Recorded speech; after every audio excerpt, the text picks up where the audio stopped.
கர்த்தர் நல்லவர், அவர் கிருபை என்றும் உள்ளது. எத்தனை பேர் ஆமென் சொல்ல முடியும்? கடந்த 4 மாதங்கள் நம் தேவன் நம்மை கனிமணி போல் பாதுகாத்து தாங்கி பலப்படுத்தி கிருபையாய் நம்மை நடத்தி வந்தார். எத்தனை பேர் ஆமென் சொல்ல முடியும்? இந்த 5வது மாதத்திலும் நம் தேவன் நம்மை கைவிடாமல் நடத்த வல்லவராகவே இருக்கிறார். ஹல்லேலூயா! சத்தமா சொல்லலாமா? ஹல்லேலூயா! பக்கத்தில் இருக்கவங்க பார்த்து சொல்லுங்க, இந்த மாதம் கர்த்தர் உங்களை குறைவில்லாமல் நடத்துவார். உங்களோடு கூட கர்த்தர் இருப்பார். உங்களை கர்த்தர் ஆசீர்வதிப்பார். ஆமென். 5வது மாதமும் கர்த்தருடைய கிருபை உங்கள் வாழ்வில் பெருகும். இந்த வாக்குத்தத்த ஆராதனைக்கு வந்திருக்கிற உங்களை அன்போடு கூட வரவேற்கிறேன். கர்த்தருடைய வசனம் ஜீவன் உள்ளது, வல்லமை உள்ளது. கர்த்தருடைய வார்த்தை மாறாதது. அது ஆம் என்றும் ஆமேன் என்றும் நம்முடைய வாழ்க்கையில் அற்புதங்களை கொண்டு வரும். விசுவாசிக்கிறவங்க ஆமேன் சொல்லலாமா? ஒவ்வொரு மாதமும் கர்த்தர் தந்த வார்த்தையை நிறைவேற்றுகிறார்கள். எத்தனை பேர் விசுவாசிக்கிறீங்க? ஹல்லேலூயா!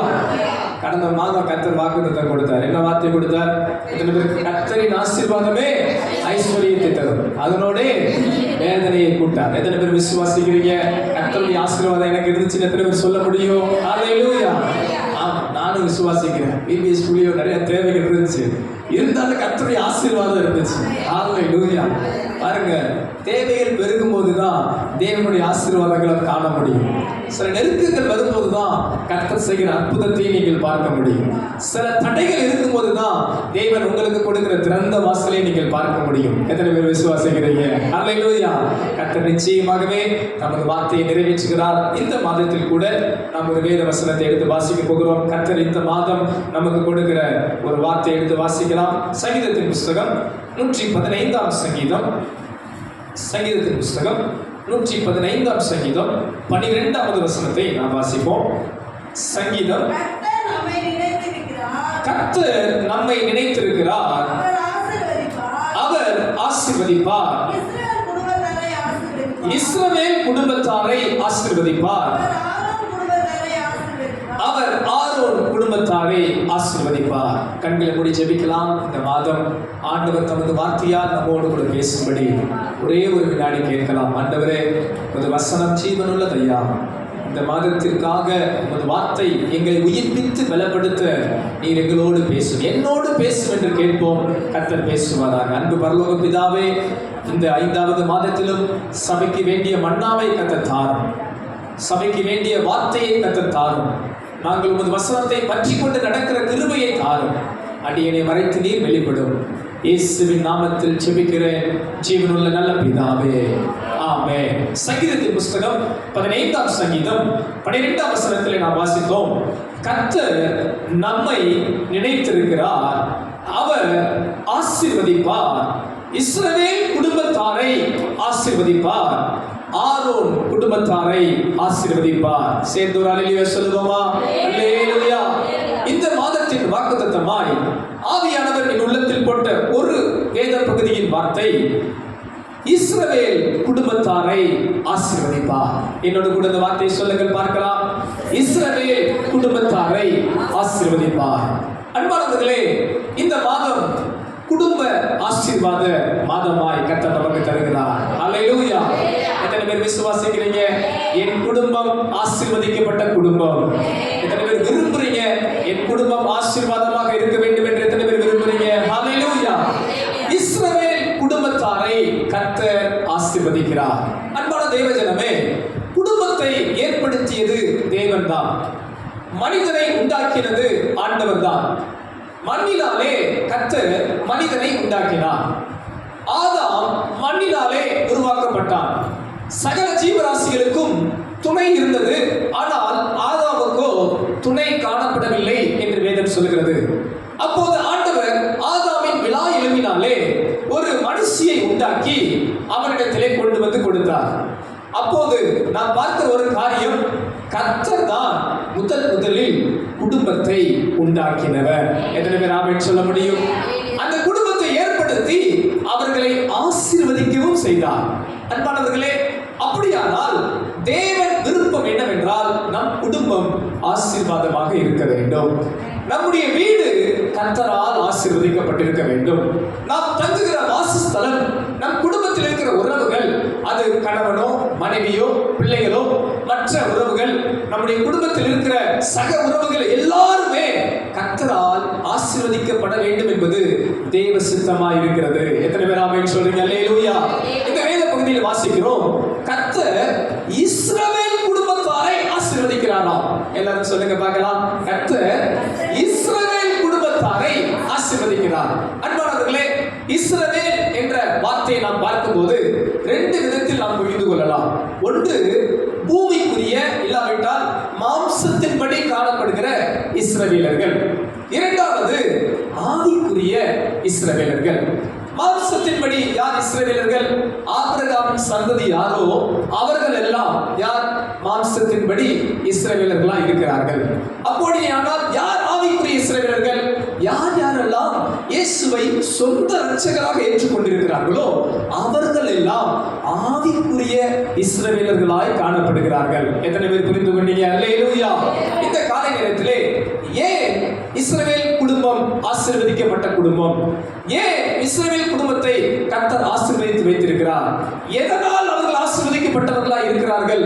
அந்த வேத பகுதியை நாம் அறிந்து கொள்வோமானால் நாமும் புரிந்து கொள்ளலாம் நம்முடைய குடும்பம் எதனால் ஆசீர்வதிக்கப்பட்டிருக்கிறது என்று. எத்தனை பேர் வாஞ்சியோடு இருக்கிறீர்கள்? ஹல்லேலூயா. ஒரு 3 காரியங்களை இந்த காலை நேரத்தில் உங்களுக்கு முன்பாக வைக்க விரும்புகிறேன். ஏன் நம்முடைய குடும்பம், ஏன் இஸ்ரவேல் குடும்பம் ஆசீர்வதிக்கப்பட்ட குடும்பம்? முதலாவது ஒரு வேத வசனத்தை எடுத்து வாசிக்கலாம். உபாகமத்தின் புஸ்தகம் 7ஆம் அதிகாரம் 6வது வசனத்தை பார்க்கலாம். உபாகமத்தின் புஸ்தகம் 7ஆம் அதிகாரம் 6வது வசனத்தை பாருங்கள். நீ தேவனாகிய கர்த்தருக்கு பரிசுத்த ஜனம், உச்சக்கரத்தில் உள்ள எல்லா ஜனங்களிலும் தேவனாகிய கர்த்தர் உன்னை தமக்கு சொந்தமாய் இருக்கும்படி, உன் தேவனாகிய கர்த்தர் உன்னை தமக்கு சொந்தமாய் இருக்கும்படி தெரிந்து கொண்டார். 7ஆம் வசனம் சொல்கிறது, சகல ஜனங்களிலும் நீங்கள் திரட்சியான ஜனம் என்று கர்த்தர் உங்கள் பேரில் அன்பு வைத்து உங்களை தெரிந்து கொள்ளவில்லை, நீங்கள் சகல ஜனங்களிலும் கொஞ்சமாய் இருந்தீர்கள். அன்பானவர்களே, ஏன் இஸ்ரவேல் குடும்பத்தாரை கர்த்தர் ஆசீர்வதித்திருக்கிறார்? ஏன் அவர்கள் ஆசீர்வதிக்கப்பட்ட குடும்பம் என்றால், முதலாவது காரியம், கர்த்தர் அவர்களை தெரிந்து கொண்டார். ஆனபடியால் அவர்கள் ஆசீர்வதிக்கப்பட்ட குடும்பமாய் இருக்கிறார்கள். எத்தனை பேர் ஆமென் சொல்ல முடியும்? வேதம் அழகாய் சொல்கிறது, நீ உன் தேவனாகிய கர்த்தருக்கு பரிசுத்த ஜனம், பூச்சக்கரத்தில் உள்ள எல்லா ஜனங்களிலும் உன் தேவனாகிய கர்த்தர் உன்னை தமக்கு சொந்தமாய் இருக்கும்படி தெரிந்து கொண்டார். அல்லேலூயா சொல்லலாமா? மாம்சத்தின்படி எவ்வளவோ ஜனங்கள் இருந்தபோது கர்த்தர் ஆபிரகாம் என்கிற ஒரு மனிதனை தெரிந்து கொண்டு அவன் சந்ததியில் வந்த ஒரு இஸ்ரவேல் கூட்டத்தாரை தமக்காக தெரிந்து கொண்டபடியால் அவர்கள் ஆசீர்வதிக்கப்பட்ட குடும்பமாய் காணப்பட்டார்கள். ஆமென் சொல்லலாமா? அன்பானவர்களே, அப்படியானால் நீங்களும் தெரிந்து கொள்ளப்பட்டவர்கள். வேதம் சொல்லுகிறது, 1 பேதுருவில் வாசிக்கிறோம், அந்த காலத்தில் இருந்த நம்மை ஆச்சரியமான ஒளியிடத்திற்கு அழைத்தவருடைய புண்ணியங்களை அறிவிக்கும்படி நீங்களும் நானும் எப்படிப்பட்டவர்கள் எல்லாம் தெரிந்து கொள்ளப்பட்ட சந்ததி. வேதம் அழகாய் சொல்லுகிறது. எடுத்து வாசிங்க பார்க்கலாம். யாராவது ஒரு வசனத்தை எடுத்து. நீங்களோ உங்களை அந்தகாரத்தில் நின்று, 1 பேதுரு 2:19 2:9 1 பேதுரு 2:9 வாசிங்க. நீங்களோ உங்களை அந்தகாரத்தில் நின்று நம்முடைய ஆச்சரியமான ஒளியின் இடத்திற்கு வரவழைத்தவருடைய புண்ணியங்களை அறிவிக்கும்படிக்கு தெரிந்து கொள்ளப்பட்ட சந்ததியாயும் ராஜரீகமான ஆசாரிய கூட்டமாயும் பரிசுத்த ஜாதியாயும் அவருக்கு சொந்தமான ஜனமாயும் இருக்கிறீர்கள். ஆமென். அன்பானவர்களே, எப்படி ஆபிரகாமை கர்த்தர் தெரிந்து கொண்டாரோ, இஸ்ரவேல் சந்ததியை கர்த்தர் தெரிந்து கொண்டாரோ, உங்களையும் என்னையும் கர்த்தர் தெரிந்து கொண்டிருக்கிறார். எத்தனை பேர் ஆமென் சொல்ல முடியும்? இந்த காலை நேரத்தில் உங்கள் குடும்பம் ஏன் ஆசீர்வதிக்கப்பட்டது என்றால், கர்த்தர் உங்களையும் உங்கள் குடும்பத்தையும் தெரிந்து கொண்டபடியா நீங்கள் ஆசீர்வதிக்கப்பட்டவர்கள். எத்தனை பேர் விசுவாசிக்கிறீங்க? ஒருவேளை கர்த்தர் உங்களை தெரிந்து கொள்ளாவிட்டால் நீங்கள் தேவ ஆலயத்தில் வந்து அமர்ந்திருக்க மாட்டீர்கள்.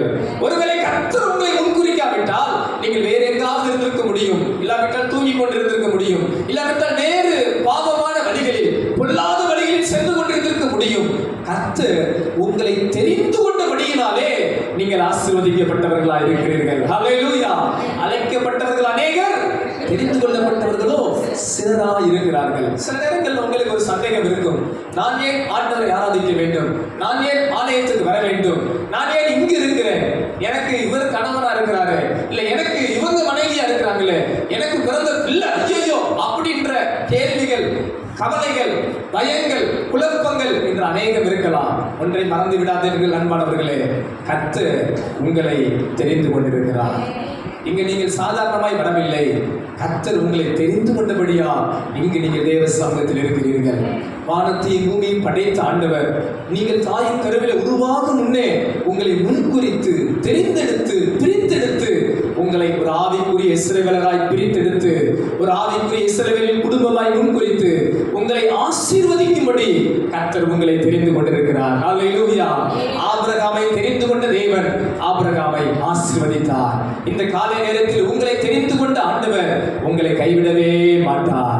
உங்களை அவர் ஆசீர்வதிக்க அவர் வல்லவராகவே இருக்கிறார். எத்தனை பேர் ஆமென் சொல்ல முடியும்?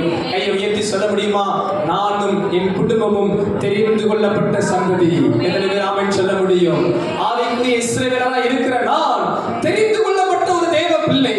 கர்த்தர் என்னை என் குடும்பத்தை ஆசீர்வதிக்கிறார். ஹல்லேலூயா.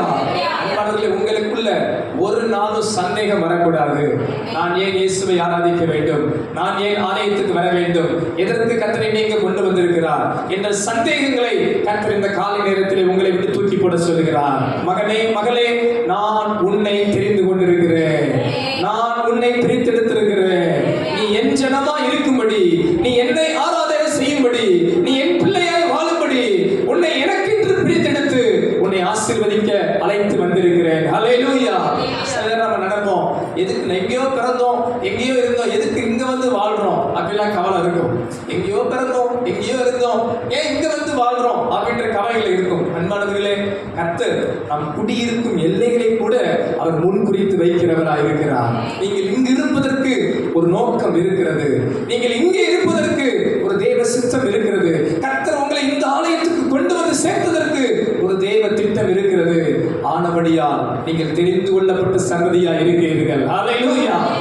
நான் நினைப்பேன், ஏன் நான் இந்தியாவில் பிறந்தேன், எங்கேயாவது ஃபாரின் அங்கே இருக்க பிறந்திருந்தா எவ்வளோ நல்லா இருக்கும்.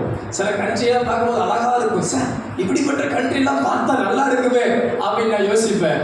ஆனால் நான் இங்கே இருக்க வேண்டும் என்பது, நான் இங்கு இருந்து தேவராஜ்யத்தை கட்ட வேண்டும் என்பது அது தேவ சித்தமா இருக்கிறது. ஹல்லேலூயா. இக்கரைக்கு அக்கறை பச்சமா இருக்கும். ஆனா கர்த்தர் உங்களை வைத்த இடம் தான் உங்களுக்கு ஒரு ஆசீர்வாதமான இடம். சிலர் பாத்தீங்களா, தண்ணியில பாத்தீங்கன்னா இக்கரைக்கு எப்படி இருக்குமா, அக்கறை பச்சமா இருக்கும், அங்க பச்சை அங்க பச்சை பசேட் இருக்கு நினைப்போம். அங்க போனா இந்த பக்கம் இருக்க பகுதி எப்படி இருக்கும், பச்சையா இருக்கும். அன்பானவர்களே, இப்படி காணல் நீர் போன்ற காரியங்களை பார்த்து சோர்ந்து போகாதீங்க. கர்த்தர் உங்களை வைத்த இடத்துல உறுதியாய் நில்லுங்கள். கர்த்தர் உங்களை ஆசீர்வதிப்பார். ஐயோ, எனக்கு அப்படி இருந்தா நல்லா இருக்கும், என் வாழ்க்கை அப்படி மாறிட்டா நல்லா இருக்கும், என் கணவர் மட்டும் இப்படி இருந்தா சூப்பரா இருக்கும், என் மனைவி மட்டும் இப்படி இருந்தா நல்லா இருக்கும், என் பிள்ளைகள் நான் சொல்ற பேச்செல்லாம் கேட்டுட்டா அப்பப்பா பாடுவாங்க. ஆனால் நான் தாழ்மையா சொல்லுவேன், கர்த்தர் உங்களை முன்குறித்து தெரிந்தெடுத்து உங்களை ஆசீர்வதிக்கும்படி கொண்டு வந்திருக்கிறார். நீங்க தேவ சித்தத்தில் மாத்திரம் நில்லுங்கள். உங்கள் குடும்பம் கர்த்தரால் ஆசீர்வதிக்கப்பட்ட குடும்பமாய் மாறும் என்பதில் சந்தேகமே இல்லை. ஆபிரகாமை எப்படி கர்த்தர் பிரித்தெடுத்து ஆசீர்வதித்தாரோ, உங்களையும் கர்த்தர் தெரிந்து கொண்டு வந்து உங்களை ஆசீர்வதிக்க இயேசு போதுமானவராய் இருக்கிறார். விசுவாசிக்கிறவங்க அல்லேலூயா சொல்லுவோமா? அல்லேலூயா. ஏன் இந்த இஸ்ரவேல் குடும்பம் ஆசீர்வதிக்கப்பட்ட குடும்பம்? முதலாவது ஒரு காரியம், அவர்கள் தெரிந்து கொள்ளப்பட்டவர்களாக இருந்தார்கள். ஆமென் சொல்லலாமா? இரண்டாவது ஒரு காரியம் எடுத்து வாசிங்க. அப்போஸ்தலர் நடவடிக்கைகள் 7வது அதிகாரத்தை எடுத்து வாசிக்கலாம். 7வது அதிகாரம், அப்போஸ்தலர் நடவடிக்கைகள் 7வது அதிகாரம் 2ஆம் வசனத்திலிருந்து கூட வாசிக்கலாம். வாசிக்க பார்க்கலாம்.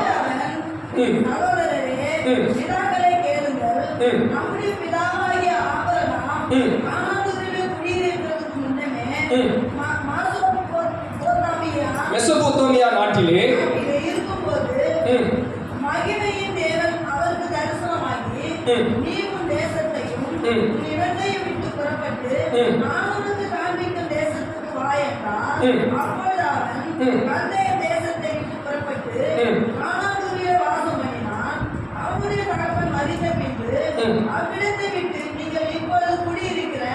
இத்தேசத்திற்கு அவனை அழைத்துக் கொண்டு வந்து குடியிருக்கும்படி செய்தார். இதிலே ஒரு அடி நிலத்தை இதிலே ஒரு அடி நிலத்தையாகிலும் அவனுடைய கையாட்சிக்கு கொடாமல் இருக்கையில் அவனுக்கு பிள்ளை இல்லாது இருக்கும்போது உனக்கும் உன் பின்வரும் உன் சந்ததிக்கும்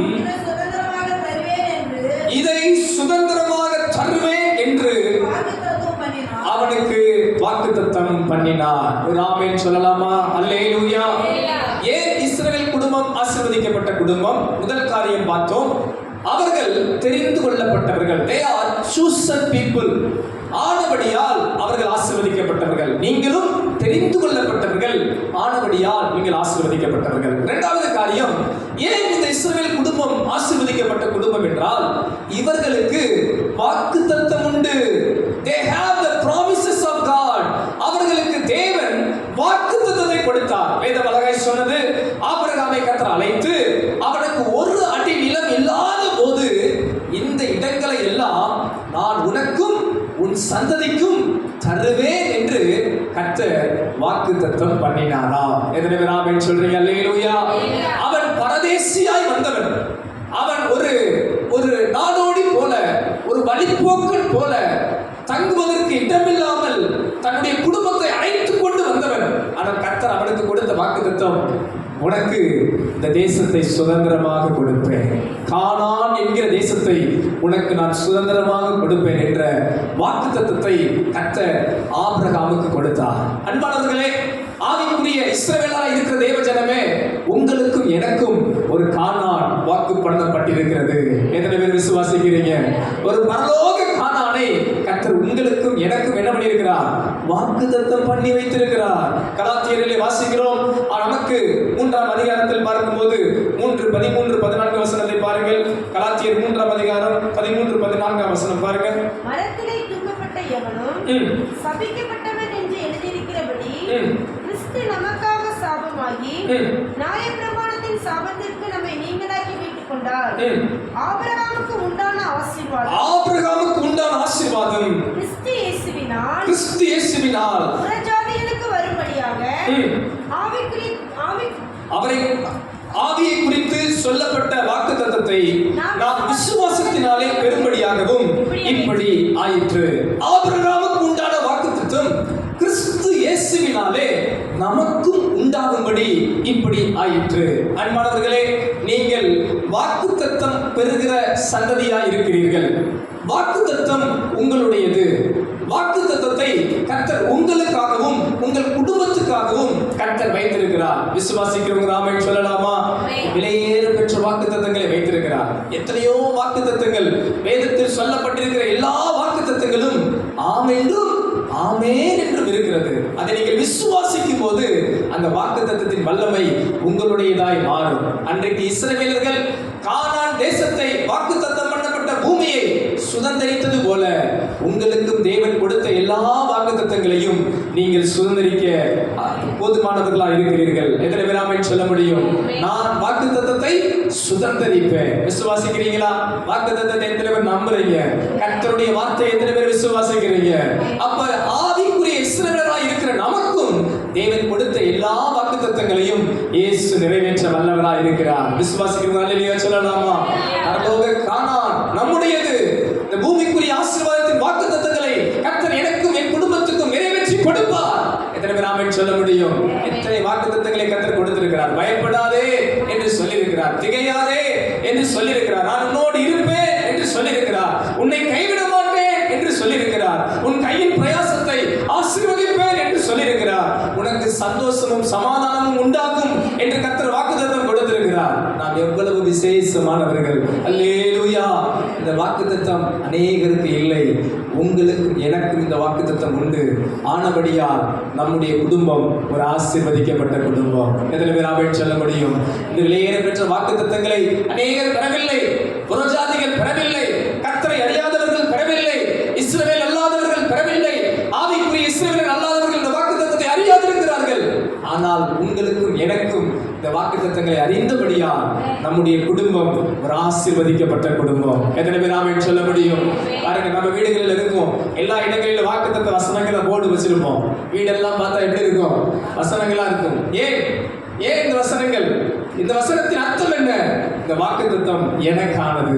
எத்தனை பேர் ஆமென் சொல்ல முடியும்? எத்தனை பேர் நம்புறீங்க? இந்த வசனம் எனக்கானது, இந்த வாக்குத்தத்தம் எனக்கானது, என் குடும்பத்துக்கானது. இந்த உத்தரவாதம் யாருக்கு மாத்திரம் உண்டு? இஸ்ரவேல் ஜனத்துக்கு மாத்திரம், ஆவிக்குரிய இஸ்ரவேல் ஜனத்துக்கு மாத்திரம் இந்த ஆசீர்வாதம். அப்படியானால் நம்முடைய குடும்பத்தின் ஆசீர்வாதங்கள் வாக்குத்தத்தத்திலே கர்த்தர் வைத்திருக்கிறார். எப்படி ஆபிரகாம் கானானை சுதந்தரித்தது போல உங்களுக்கும் தேவன் கொடுத்த வாக்குத்தத்தங்களை நீங்கள் சுதந்தரிப்பீர்கள். விசுவாசிக்கிறவங்க அல்லேலூயா சொல்லுவோமா? அப்படியானால் ஏன் நம்முடைய குடும்பம் ஆசீர்வதிக்கப்பட்ட குடும்பம்? நமக்கு வாக்குத்தத்தம் உண்டு, அதனால் நாம் ஆசீர்வதிக்கப்பட்டவர்கள்.